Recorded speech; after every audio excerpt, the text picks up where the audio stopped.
to Jonathan Taylor. Huge hole. He's at the 30. He's going to go. 10, 5, touchdown. Jonathan Taylor made a man miss the line of scrimmage and then runs it into Pater for a one-handed INT. Are you kidding me? Kenny Moore. What a play by Nyheim Hines.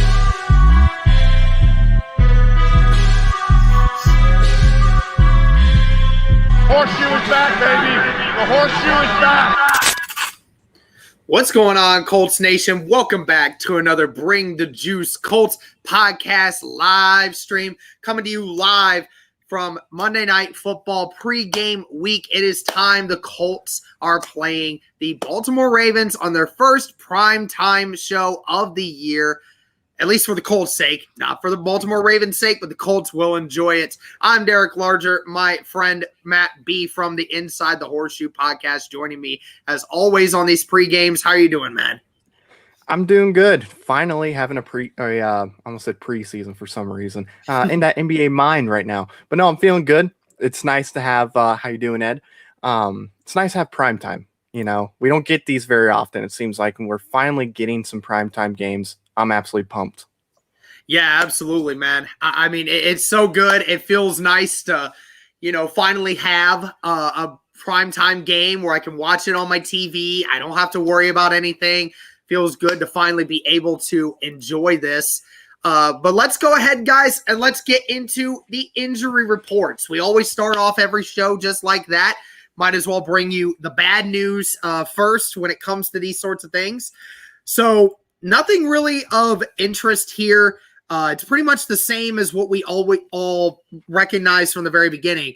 Defensive tackle Khalil Davis, quarterback Jacob Eason, defensive end Kwity Paye, defensive end Isaac Rochelle, tackle Braden Smith, running back Jordan Wilkins, and cornerback Rock Ya-Sin are all going to be inactive for this game. How do you feel about the injury report for this, man?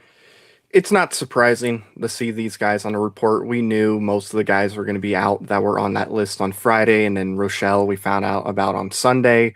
And then Eason, I mean, I'm kind of not surprised. He was inactive last week, so I kind of expected him to be inactive again this week. There's really no surprises on that list at all. Yeah, I mean, there really isn't much here, but which one of these guys do you think is actually the most concerning about when it comes to this injury report? Is it Smith? Is it Paye? Is it Rock Ya-Sin? Who makes the worst one here? For me, it's got to be Rock.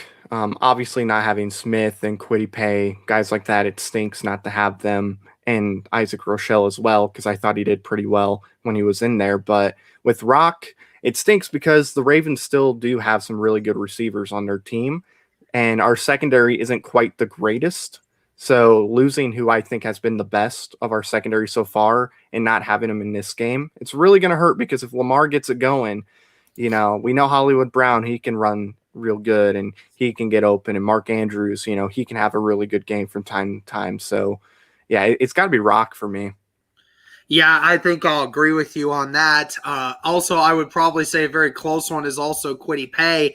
When you're looking at this Ravens team and how they're able to run the ball with Lamar Jackson, having a guy that can help set that edge, like Kwity Paye, really makes a big difference in a game like this. So that'll certainly be difficult. But again, thank you to the 50 plus of you in here joining us right now. If you haven't already, be sure to like the stream. Helps it get out to more people so we can have more people enjoying this great Monday Night Football matchup. Also, be sure to chat in the chat if you want to. Obviously, feel free to do whatever you want in there. Just obviously be respectful in a way, okay? And also, if you haven't already, be sure to subscribe.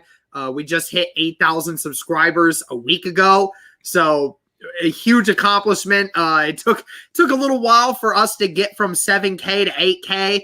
I think it's been almost 3.5 months now, so it has been a little bit, but nevertheless, we are still very thankful for all of you guys joining in and watching us and being able to show the support. Now let's go into the Ravens injury report.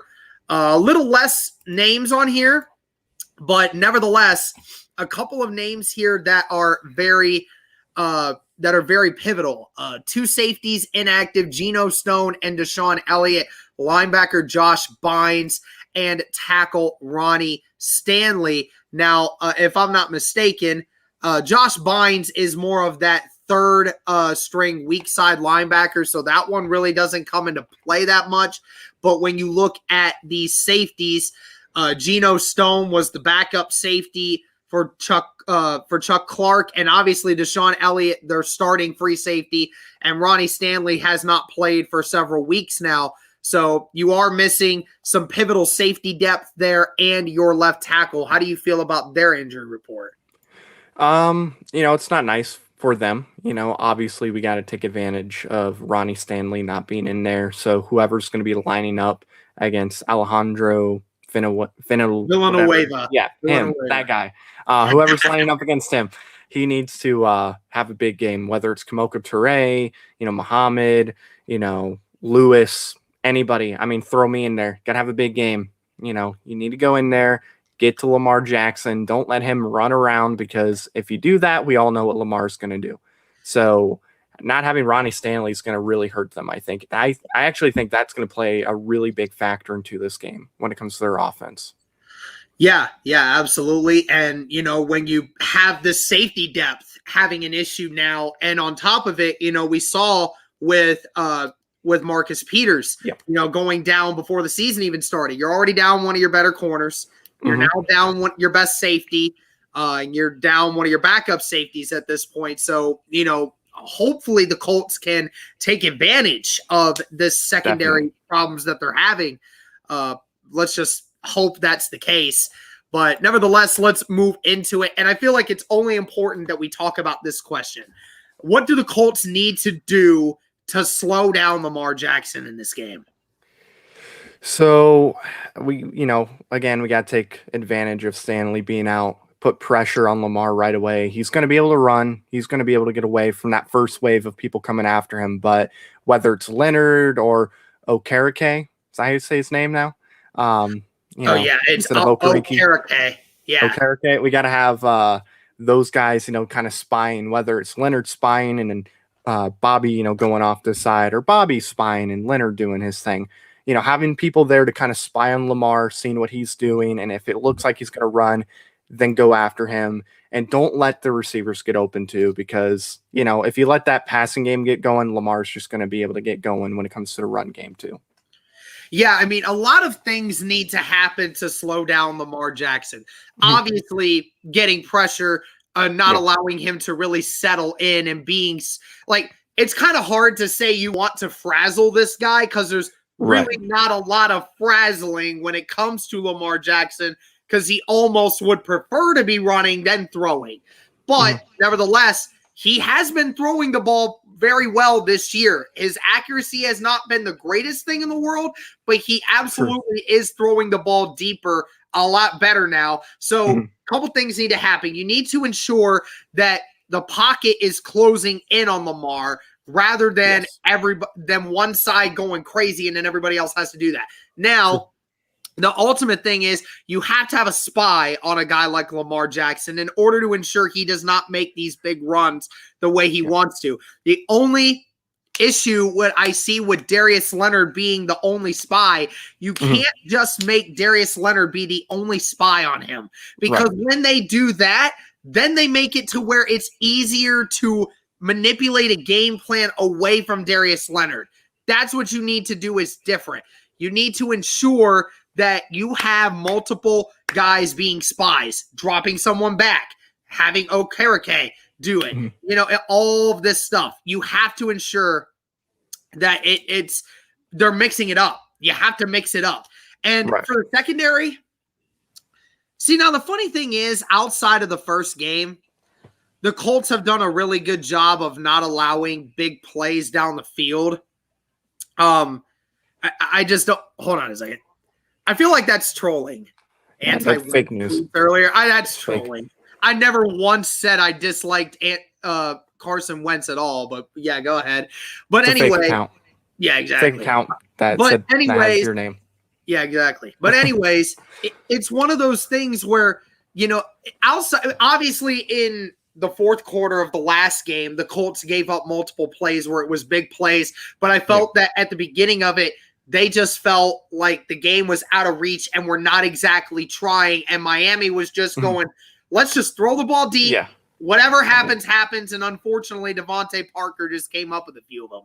But it's one of those things where, I feel like it's going to turn around for them. I think that they have gotten better at making it to where, you're going to have to play more of the down and dice kind of game where you need to kind of split the defense apart. That's the kind of game you want to play with Lamar Jackson. Because, again, he has 3 interceptions this year and has fumbled the ball 3 times. So despite the fact that Lamar Jackson's good with the ball in his hands, he's also been bad with the ball in his hands this year. You need to attack that.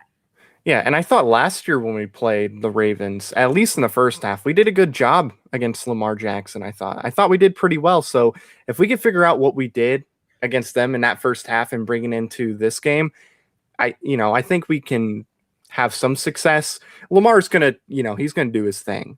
My whole thing is, can we at least contain him and not let him go off for like 1,000 rushing yards or, have a 300-yard passing game? Exactly. All right, so shifting from one quarterback to another, obviously Carson Wentz has been getting a lot better over the last few weeks when it comes to his health, right? The ankles. He said that he feels confident in saying here very soon, we probably won't even be talking about them anymore. But he says he feels very comfortable. His mobility has almost been back to 100% at this point. And he looks like he's becoming more and more confident in what he's doing. Obviously, the offensive line has had some issues covering for him, but nevertheless, it seems like, again, we saw I'm sure you've seen it, that Carson Wentz this season has been one of only 3 quarterbacks who have yet to throw a pass that was deemed turnover worthy.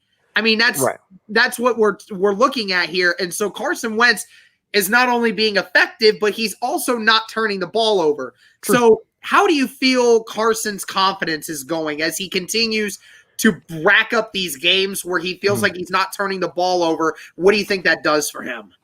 I think it definitely adds to his confidence when he's, being able to play games without having turnovers. I know he had the 1 pick, but it was a weird thing where just a bunch of bad things were happening where it wasn't just with him, but it was with Jack Doyle, who I believe he was going to pass it to, and nobody was open, and the whole play just fell apart. So besides that, I think he's been very good, and I think as he continues to play and he's getting that chemistry formed with the guys, that confidence is continually building more and more. It's getting higher and higher. So for me personally, I think in a game like this, I think he's got to be confident. He's got to take some of those chances, and if they can come away with the win today, then that confidence is going to just skyrocket because we know how good Baltimore is. And if you can beat them in their house, it's going to be really, really high, and I like their chances the rest of the year. And that's another thing we'll go into here. What's the best way to attack this defense? Because you and I talked about it off air, that this team on paper really doesn't have much of a weakness. But, it's one of those things that I just don't know, like, I don't know what exactly you would take away from it. You and I kind of talked about it. What do you think? I think we have to run the ball effectively because if we do well running the ball, we saw how that affected the play action for us and really improved our play action because in prior games, when we weren't able to run the ball as well as we usually do, our play action wasn't working. Nobody was really afraid of our run game. So they're like, okay, whatever. If you throw it on us, you throw it on us. We're not worried about you guys running it instead of throwing it. So if you get that run game going and it's effective, that's going to go to the passing game and that play action is going to get better. And it's just going to improve the offense as a whole. So I think the best way to attack the defense is just run the ball. Like just do the motto that you had for the past few years and run the football, and if you do that, then there you go. And yes, the Orioles suck. Yeah, I mean, there's a couple ways you can defeat this defense. And the best way to do it is to not turn the ball over. Do not give this defense a chance to put their offense in a good spot to win it. You and I talked about it. This Ravens defense has not been great this year at stopping teams inside the red zone. They're one of the worst teams at giving up rushing touchdowns. They're also one of the worst teams at red zone defense. I mean, we obviously know what that is. And before I go any further, guys, again, we got 80 of you in here right now and only 27 likes. Can we get 50 likes on the stream? Pump it up, guys. Let's go. I want to hit 100 people in here before we finish this live stream. Thank you guys again so much. But that's the point. And I know Lawrence has hit on this a bunch of times over the week, that if the Colts want to take advantage of this team, Jonathan Taylor's got to run angry. If Jonathan Taylor runs angry, then this Baltimore defense has shown the inability to tackle in a bunch of different ways. We saw that Javon Williams run against the Broncos last week where he bumped off a 20-yard run because he ran over 3 guys, okay? So, you know, if Williams can do that, Jonathan Taylor can do that, okay? It can definitely happen. It's just going to be one of those things where, you know, we have to capitalize in the one area that the Colts have not capitalized very well this year, and that is in the red zone. You cannot give this team any possibility to hold on to points that you can't get. That has to be a thing. Definitely. And like we saw in the past, not scoring in the red zone affects the game so much for us. Look at the Rams game, for example. I mentioned it in my pregame video I did earlier today where, you know, in the Rams game, we were in the red zone twice where we didn't get points on the board, and we lost by 3. Even if we would have kicked field goals on both of those drives and ended it with field goals instead of touchdowns, we would have won the game. Or at least it, you know, hindsight says we would have won. Who knows what the Rams would have done, but still, you know, we got to score in the red zone, like you said, because if we don't, who knows? Maybe we lose by 3. And then, you know, it's like, oh, we could have kicked the field goal, got a touchdown here, but we didn't. And that's why we lost. You know, that's what everybody's going to say. For the 50 likes, by the way. Yes. Y'all deliver every time. That was fast. That was fast. We apparently have Robin Williams in the chat, too. Robin Williams. Hey, from the dead. Hey. Evening from the UK. Please get the play calling right tonight. All right. Thanks, so that's Robin. where dead people go. Yeah, I mean, it's true. I mean, and one thing I learned from Joe Nubo, I had him on the podcast earlier this week. He and I talked about, you know, what's the best way to attack this defense. And he said, well, the one thing that the Ravens don't do great at is these linebackers. They're not great coverage linebackers. You know, a lot of these guys are more downhill, you know, kind of guys, but they're not great in coverage, okay? Right. Even Patrick Queen, who I have massive respect for, a great linebacker, is still young and he's still learning, and that's not primarily his game, you know. And Malik Harrison, who's in there, you know, I've known him from Ohio State all these years. Not the greatest of coverage linebackers. You know, they got more of these run-stopping linebackers, but they don't have them in the middle of the field. Yeah. Can the Colts take advantage of the middle of the field? Can you do that? That is going to be also another pivotal point to this. Yes. Carson Wentz has been trying to do it all this time, but the Colts just don't seem to want to go to the middle of the field anymore. Can we do that? And then if you can diversify on that, then you all of a sudden open this whole game up. Yes, and I agree with Joe in the comments. Feed Big Mo. Give him the ball. Yes. You know, give him the ball in the middle of the field. Especially in the red zone if you get there. Yeah. Do it. There is not a single corner on this roster or linebacker that can go up and definitively say, I can guard this man. Right. Not a single one.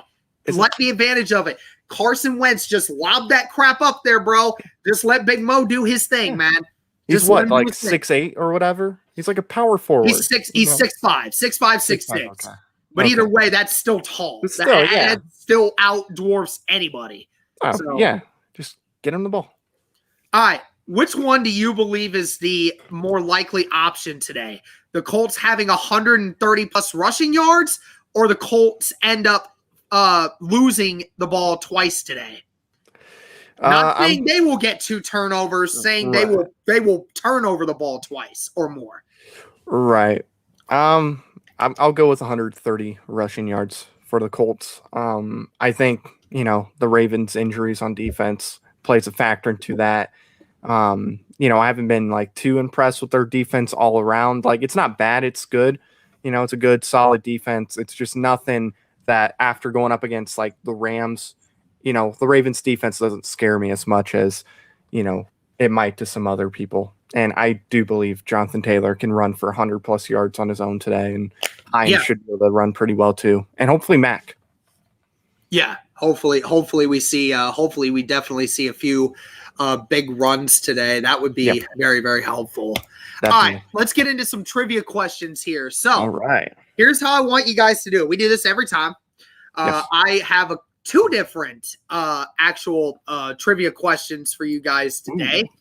So I'm going to post it on the screen here, and I'm going to give you the A, B, or C option. You tell me what you think is the correct answer.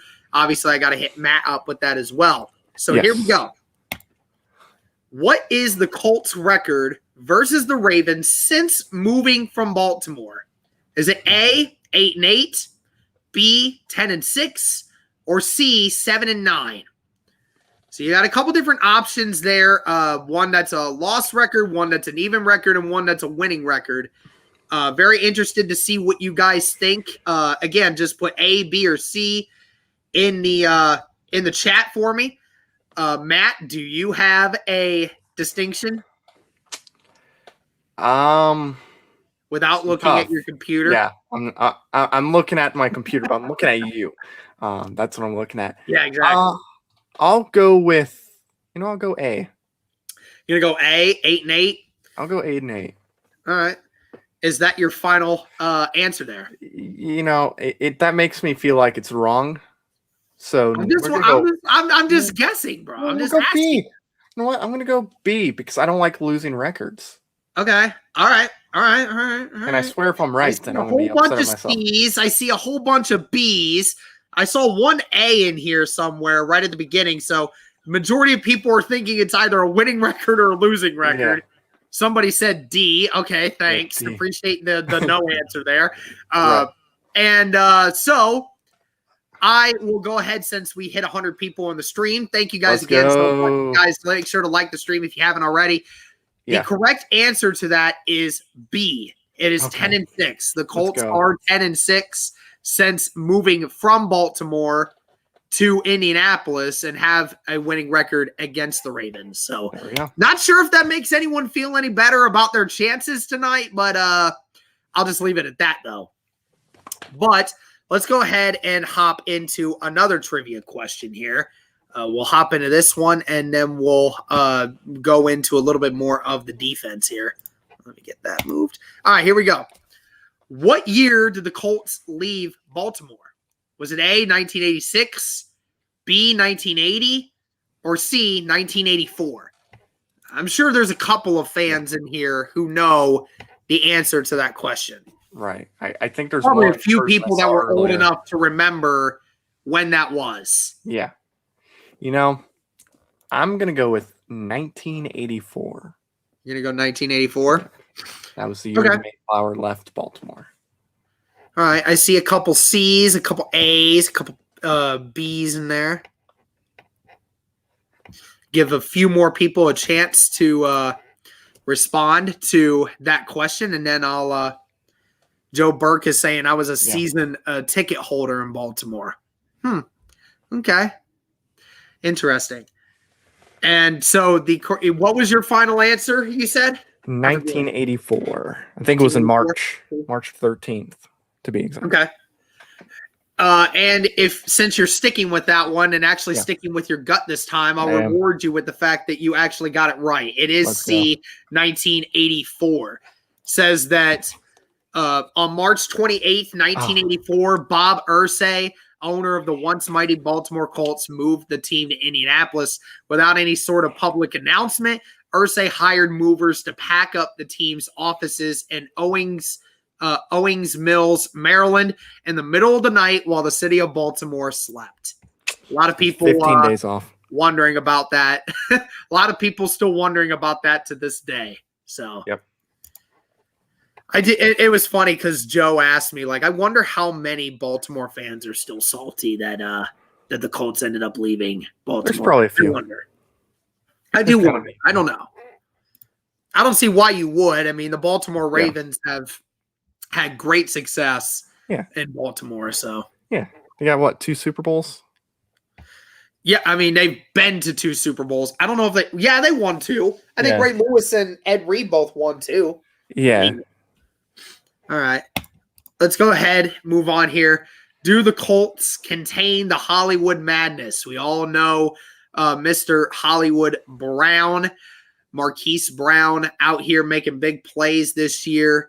Obviously, they have Mark Andrews. And Sammy Watkins is a new addition. They got some good names. Do you think the Colts are able to hold them in check today in the pass game? I think they're going to, but I do think that Hollywood Brown is going to have a pretty good game today. I did bet the over on the yards for him because I think he's going to get like 60 yards, 60 to 70. So I do believe that he's going to have a big game, but I think they're going to do a pretty good job against the other guys. I don't think Sammy Watkins is going to be that big of a threat today. Mark Andrews will play pretty well, but I don't think good enough to where he's going to have a huge game or anything. I think he'll play pretty good today as well. But yeah, Hollywood Brown, he's the one that you got to contain on the receiving side of things for sure. And it's going to be difficult. How do you think the Colts go about that? Because, there's people that were talking about, how our defenses ran. And do you think that something needs to be changed for that? Or do you think that it's more about who they place on these guys? I think it's about who they placed on him. Like, I think having Isaiah Rodgers on Brown might be a good idea because of the whole speed factor. Both of them are really fast.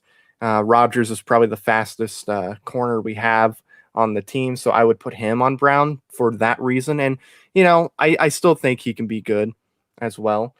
And then I think you could put Rhodes on Sammy Watkins and we'll be fine. And then, put Kenny or somebody on Mark Andrews and, I think that's how you do it. Yeah, I think ultimately it's just about, like I said at the top of the hour, just eliminating those big plays, right? We can't allow the Ravens to get those big 50, 60-yard plays like they were able to get a few times over Denver, right? We can't do that. So it's got to be something to where it's got to fix better than that. Definitely. All right, let's talk about this here. Do you game plan against the run, or do you feel the Colts can hold their own here? Now we're talking about outside of Lamar Jackson here.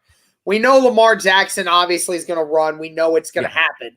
But at the end of the day, what about everyone else? Because they got Tyson Williams, they have Latavius Murray, they got veterans on this roster like Devontae Freeman and Le'Veon Bell, even though they haven't done anything for the team yet.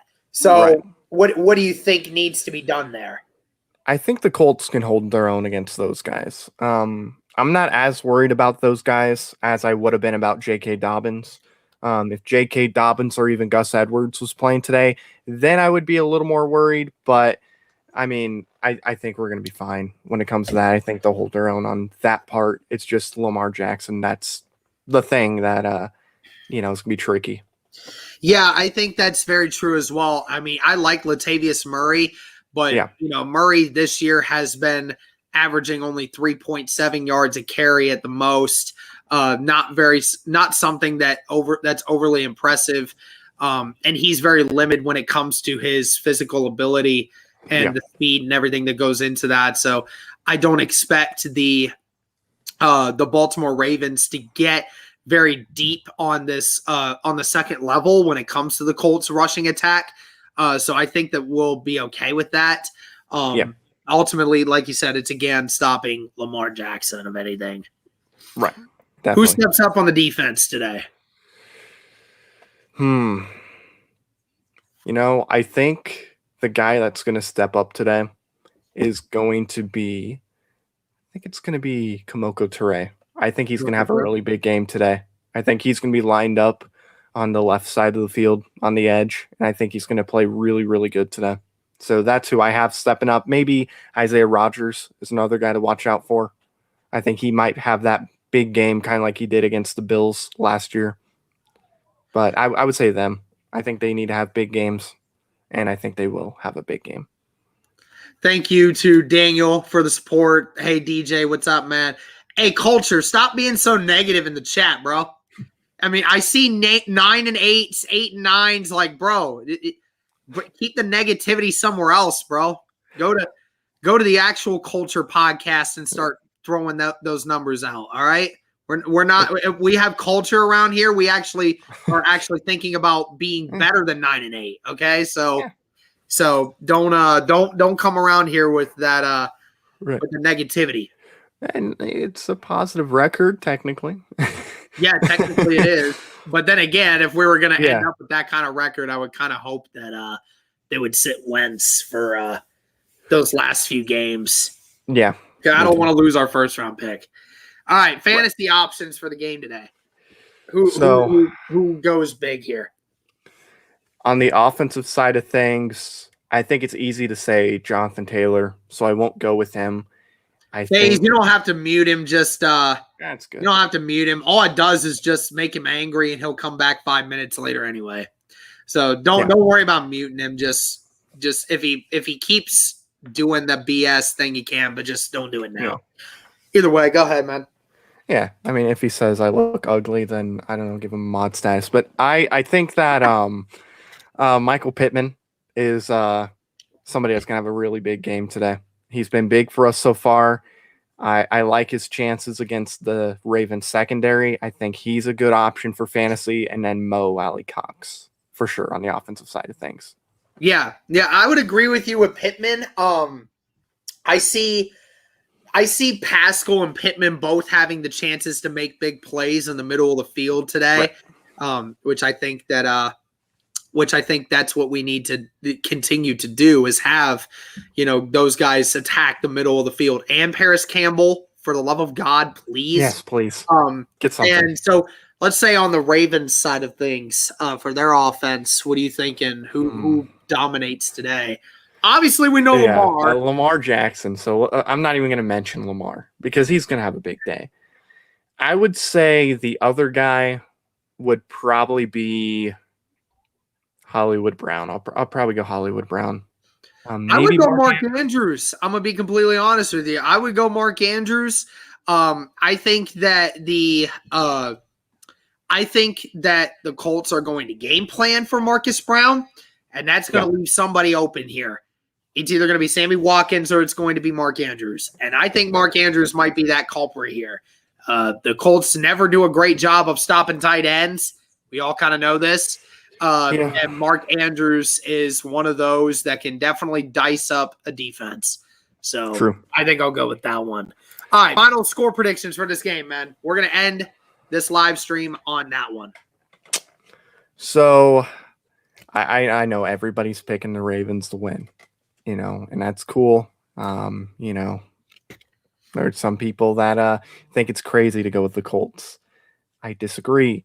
I think the Ravens' injuries are going to play a really big factor into this game. Not having Ronnie Stanley is going to be big for this Ravens offense. It's going to affect them. I think we're going to do well against their run game.